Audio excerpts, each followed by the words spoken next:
গাজায় বর্বরোচিত আগ্রাসন চালিয়ে গত 10 মাসে 40,000-এর বেশি ফিলিস্তিনিকে হত্যা করেছে ইসরায়েল। নিহতদের মধ্যে প্রায় 17,000-ই শিশু।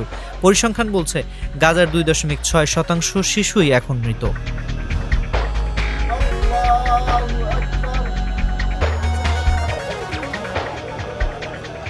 গত 7 অক্টোবরের পর থেকে গাজায় প্রতিদিন অন্তত 53 শিশুকে হত্যা করেছে ইসরায়েল। এ সময়ে দৈনিক গড়ে 72 জন ফিলিস্তিনি নারী পুরুষ প্রাণ হারিয়েছেন দখলদারদের হামলায়। এখনও নিখোঁজ রয়েছেন আরও অন্তত 10,000 গাজাবাসী। ধারণা করা যায় তাদের কেউই আর বেঁচে নেই। এখন একবার ভেবে দেখুন তো, 40,000 মানুষ একসঙ্গে দাঁড়ালে কেমন হতো দেখতে।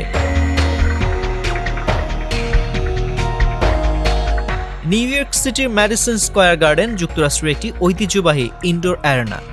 এর মোট ধারণ ক্ষমতা 19,500 জন। অর্থাৎ গাজায় নিহত মানুষদের দিয়ে ম্যাডিসন স্কয়ার গার্ডেন দুবার পুরোপুরি ভরে ফেলা যেত।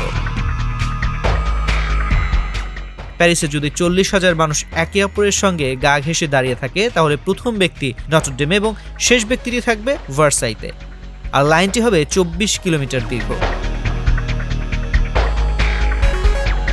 যদি 40,000 মানুষ একটু দূরত্বে দাঁড়িয়ে হাতে হাত ধরে মানববন্ধন তৈরি করে, তাহলে তারা পুরো ম্যানহাটন দ্বীপকে ঘিরে ফেলতে পারে।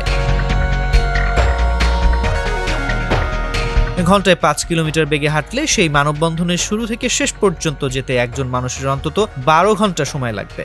আর ওই 60 কিলোমিটার মানববন্ধনটি পেরোতে 50 কিলোমিটার বেগে চলা কোনো গাড়ির সময় লাগবে 1 ঘন্টারও বেশি।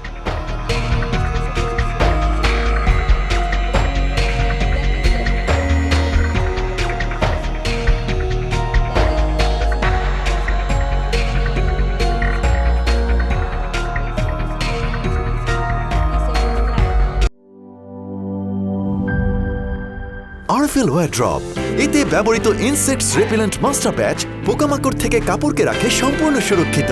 আরএফএল ওয়্যার ড্রপ, যত্নে থাকুক ভালোবাসা।